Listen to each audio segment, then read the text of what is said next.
Everyone, welcome to beat the street. आज हम बात करने वाले हैं इंटेलेक्ट डिज़ाइन के बारे में।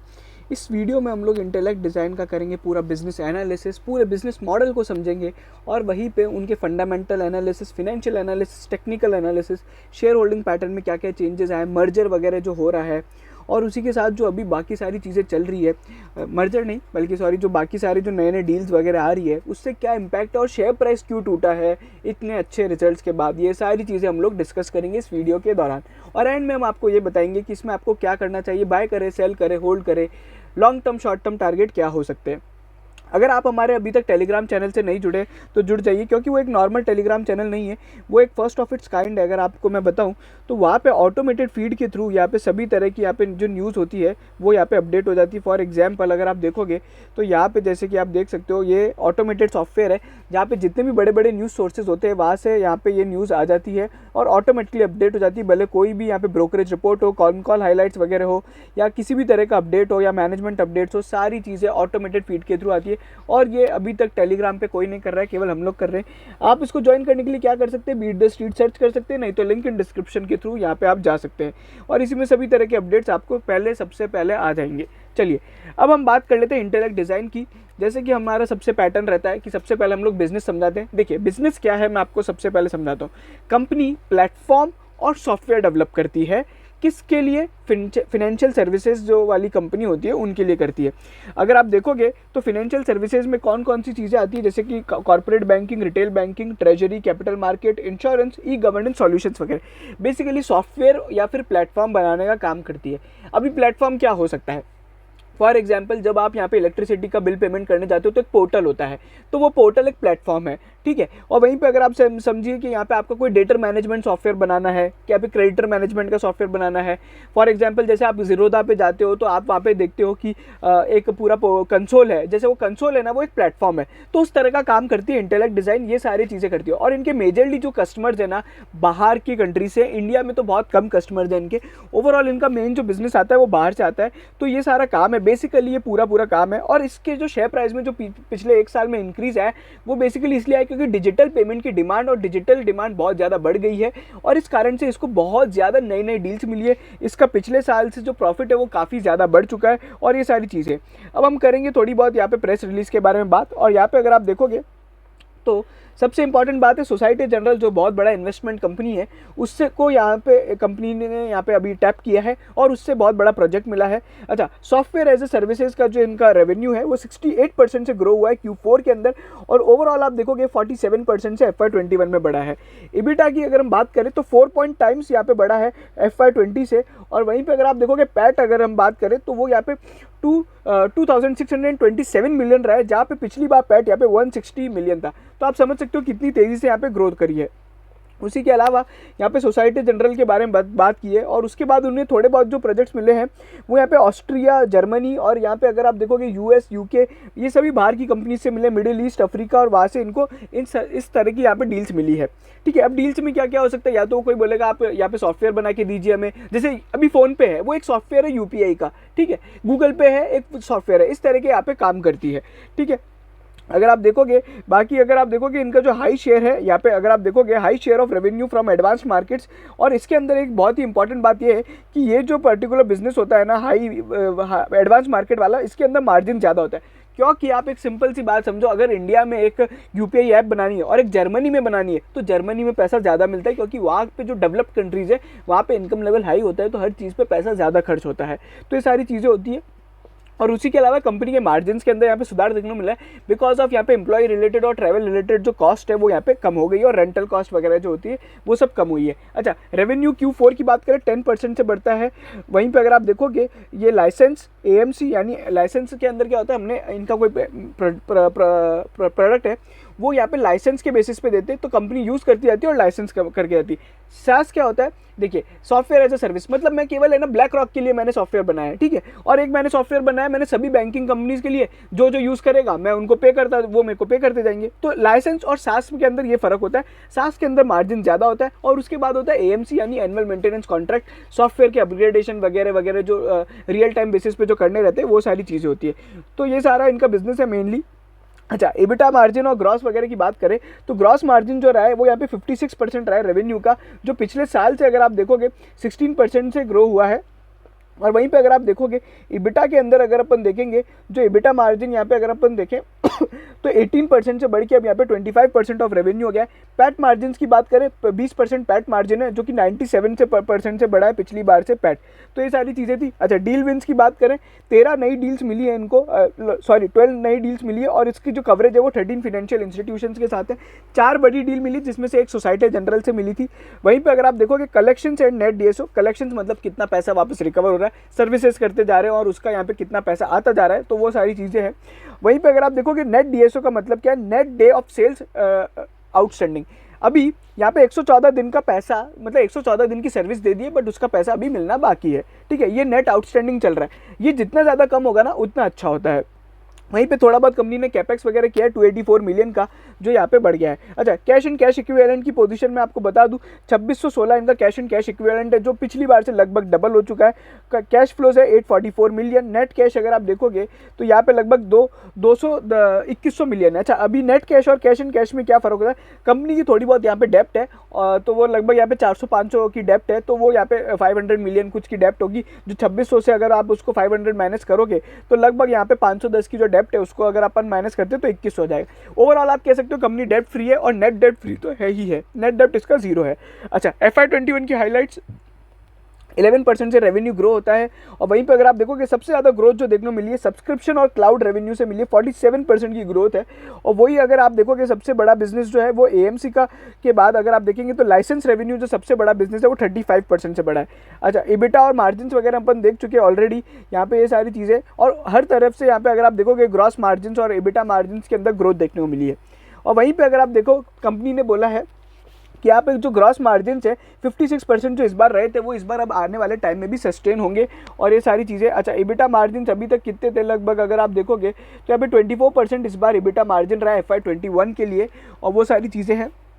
फिर अच्छा, टोटल यहाँ पे जो साल के अंदर डील विंस मिली है 38 नई डील्स मिली है, जो 52 इंस्टीट्यूशंस के उसके अंदर कवर करती है। इसमें से 16 लार्ज डील्स मिली है, जिसके बारे में हम लोग थोड़ा डिटेल में भी जान लेंगे। अभी अगर आप देखोगे मैनेजमेंट का जो इनके अरुण जैन है, जो इनके MD और CEO हैं, उनका क्या कमेंट है, देखो उन्होंने क्या बोला है, बाकी सब कमेंट तो ठीक ठाक है। उन्होंने क्या बोला, we remain confident of repeatable and profitable growth in future years, continue to monetize intellects advance technologies. ये सारी चीज़ें ओवरऑल यहाँ पे कंपनी ने बोला है कि हम लोग यहाँ पे आने वाले टाइम में एडवांस मार्केट पर सबसे ज़्यादा फोकस करेंगे। अच्छा, अभी यहाँ पे अगर आप देखोगे तो यहाँ पे ओवरऑल जो डील मिली है, यहाँ पे अगर आप देखेंगे इस क्वार्टर के अंदर तो सोसाइटी जनरल से मिली है, फिर IGTB जो इनका एक इंपॉर्टेंट प्रोडक्ट है, वो 3 ब्रिटिश यहाँ पे जो फाइनेंशियल इंस्टीट्यूशंस हैं उन्होंने इसको हायर किया है। फिर सिंगापुर की एक बैंक ने यहाँ पे इनको इंटेलेक्ट डिजिटल कार्ड्स का सॉफ्टवेयर लिया है, और उसी के अलावा एक इंडिया की जो PSU बैंक है उसके अंदर यहाँ पे इनको यहाँ पे एक थोड़ा बहुत डिजिटल कोर का यहाँ पे बिजनेस मिला है। और ये सारी चीज़ें ओवरऑल यहाँ पे सारा जापान से भी काम मिला है, जॉर्डन से मिला है, और यहाँ पे अगर आप देखो वेटकॉम वगैरह जो बड़ी बड़ी कंपनीज हैं इनका मोस्टली जो बिज़नेस है ना वो बाहर से आता है। उसी के बाद यहाँ पे अगर अपन देखें तो ओवरऑल यहाँ पे क्या है, अगर आप देखोगे ये बेसिकली ये कंपनी के बारे में जो जो बड़े बड़े लोगों ने बताया, मतलब जो कस्टमर्स का कहना है वो सारी चीज़ें। अच्छा, ये हमारा क्वार्टर एक बार फिनेंशियल एनालिसिस है, एक बार अपन इसको देख लेते हैं। अगर आप देखोगे रेवेन्यू यहाँ पे अगर आप देखोगे पिछली बार से भी बढ़ा है और पिछले साल से भी बढ़ा है। ग्रॉस मार्जिन इस बार यहाँ पे 57% रहे। इबिटा अगर आप देखोगे तो इबिटा यहाँ पे पिछली बार से भी बढ़ा है और पिछले क्वार्टर से भी बढ़ा है।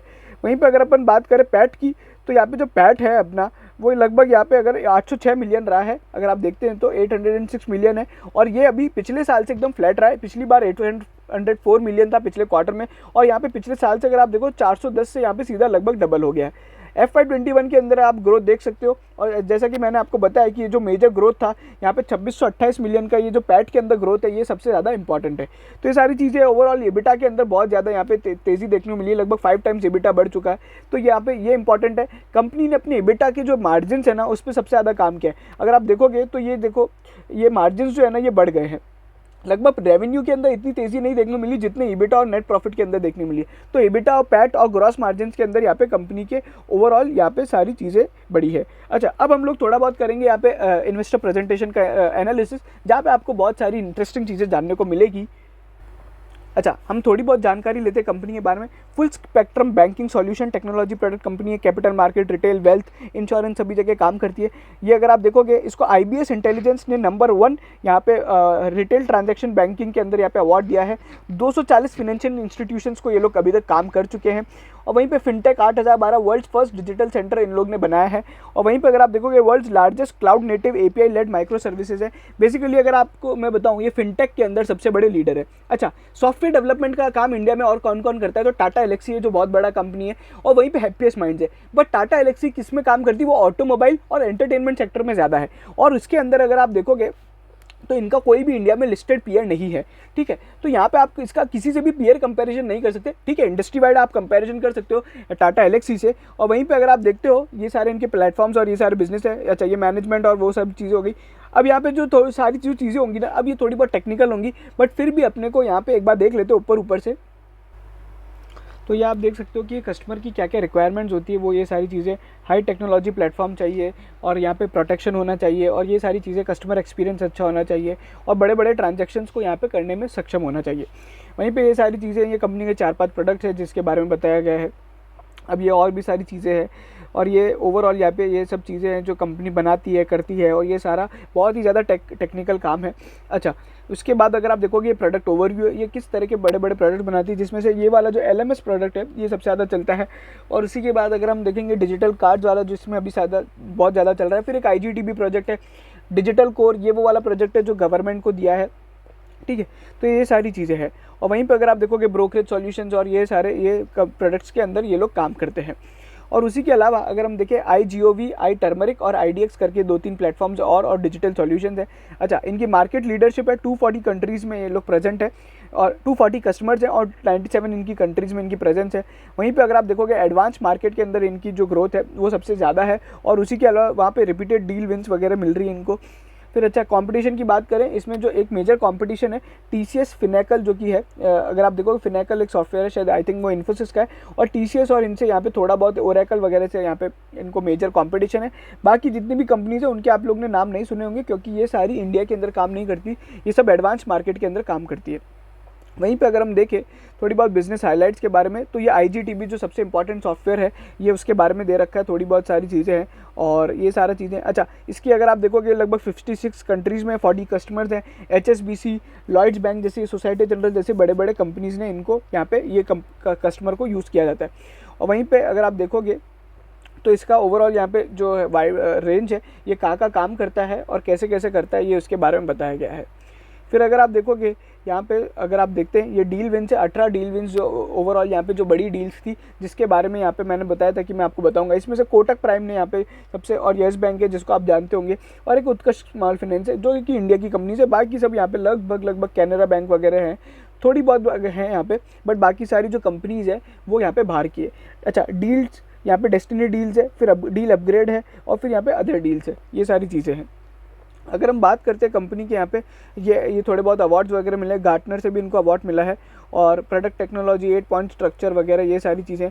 अच्छा, आने वाले टाइम में एडवांस मार्केट के अंदर इनकी क्या क्या स्ट्रेटजी रहेगी, एक ये यूरोप में नया प्रोडक्ट लॉन्च करेंगे, फिर यहाँ पे अगर आप देखोगे बड़े बड़े क्लाइंट्स को इनको टैप करने का है, और उनके लिए नए नए प्रोडक्ट बनाने का इनका टारगेट है, ये सारी चीज़ें। उसके बाद अब ये कंपनी के 2-3 प्रोडक्ट के बारे में थोड़ा और ज़्यादा यहाँ पे बताया गया है। IDL21 है, और वहीं पे अगर आप देखोगे एक फिर है IDC21 और इंटेलेक्ट क्वांटम बैंकिंग, ये 2-3 प्रोडक्ट्स हैं जिसके बारे में बताया गया है। और वहीं पे यहाँ पे अगर अपन देखें तो ये बिज़नेस हाइलाइट्स हैं थोड़ी बहुत यहाँ पे, अगर हम इसमें इतना ज़्यादा कुछ है नहीं।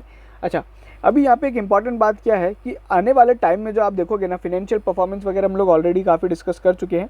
अच्छा, उसके बाद मैं एक चीज़ बताना चाहूँगा कि अभी आने वाले टाइम जो नेक्स्ट ईयर होगा ना, उसके अंदर इतनी तेज़ी से ग्रोथ नहीं होगी, क्योंकि ये जो साल था ना, ये बहुत ज़्यादा बेहतर था।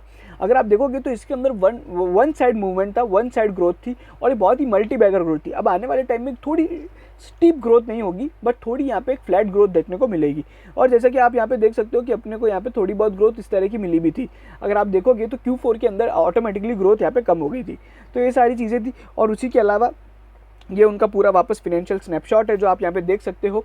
अच्छा, अब यहाँ पे इंपॉर्टेंट बात है, लोग ये पूछना चाहते हैं कि भैया शेयर टूटा क्यों है। देखो, इसका जो पहली बात तो ये शेयर इतना बढ़ गया था, तो थोड़े बहुत यहाँ पे बढ़ने के बाद अगर यहाँ पे थोड़ी बहुत यहाँ पे अगर आप देखोगे तो छोटी मोटी यहाँ पे प्रॉफिट बुकिंग होती है, अच्छे रिजल्ट्स के बाद भी हो सकती है, क्योंकि अगर देखोगे तो इंटेलेक्ट डिज़ाइन का शेयर कहाँ से कहाँ पहुँच गया है, ठीक है। तो वहाँ पे ये सारी चीज़ें होती है, जब थोड़ा बहुत शेयर ज़्यादा बढ़ जाता है तो थोड़ी बहुत यहाँ पे प्रॉफिट बुकिंग देखने को मिलती है।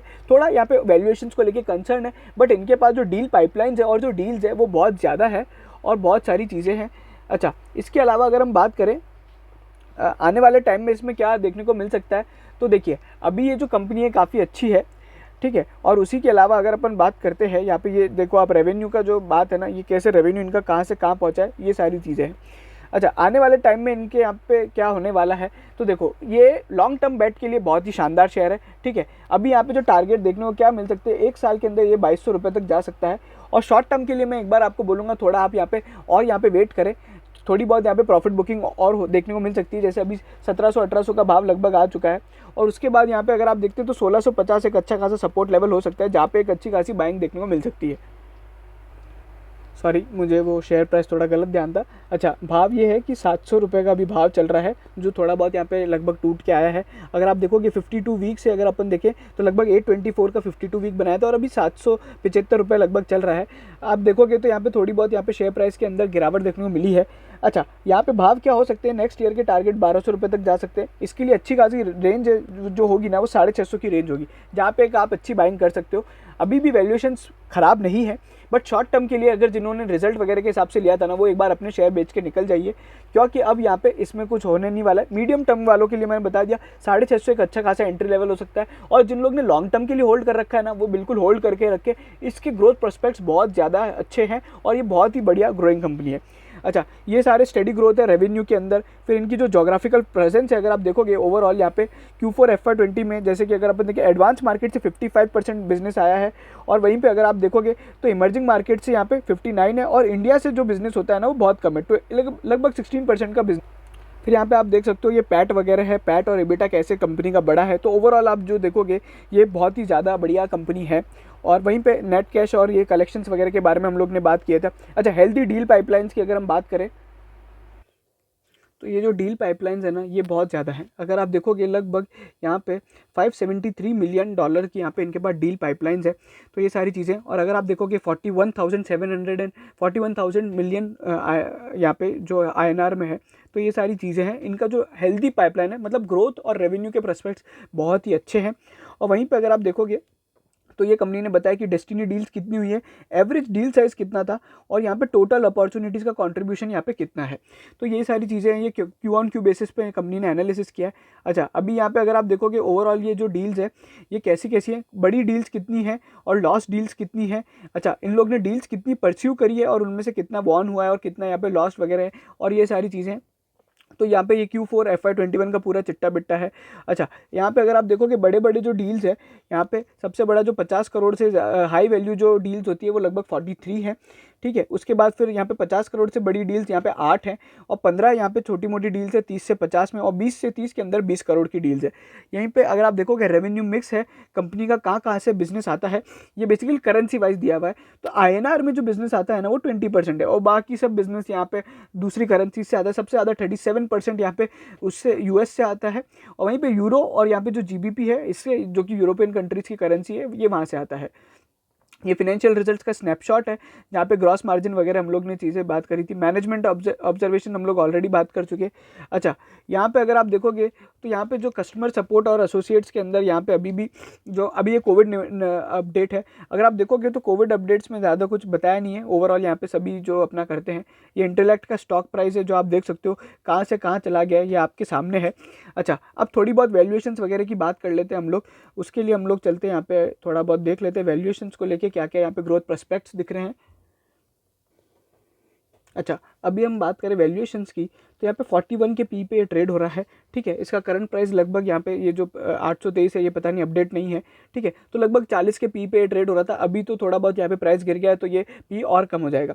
अच्छा, EV टू EBITDA यहाँ पे जो है वो थोड़ा हाई है, और नेटवर्थ और से अगर अपन देखिए प्राइस टू बुक रेशियो 7.87, जो कि डिसेंट है। ओवरऑल यहाँ पे अब देखोगे तो ROE जो है 21% का है, ROC यहाँ पे 21.5% का है। थोड़ी बहुत अगर अपन बैलेंस शीट में चीज़ें देखेंगे तो मैंने ऑलरेडी बताया था उसके बारे में। बैलेंस शीट के अंदर काफ़ी ज़्यादा कुछ चेंजेस तो नहीं आए, बट यहाँ पे एक इंपॉर्टेंट बात है कि प्रमोटर्स ने इंटेलेक्ट डिज़ाइन के अंदर अपना यहाँ पे स्टेक कम किया है।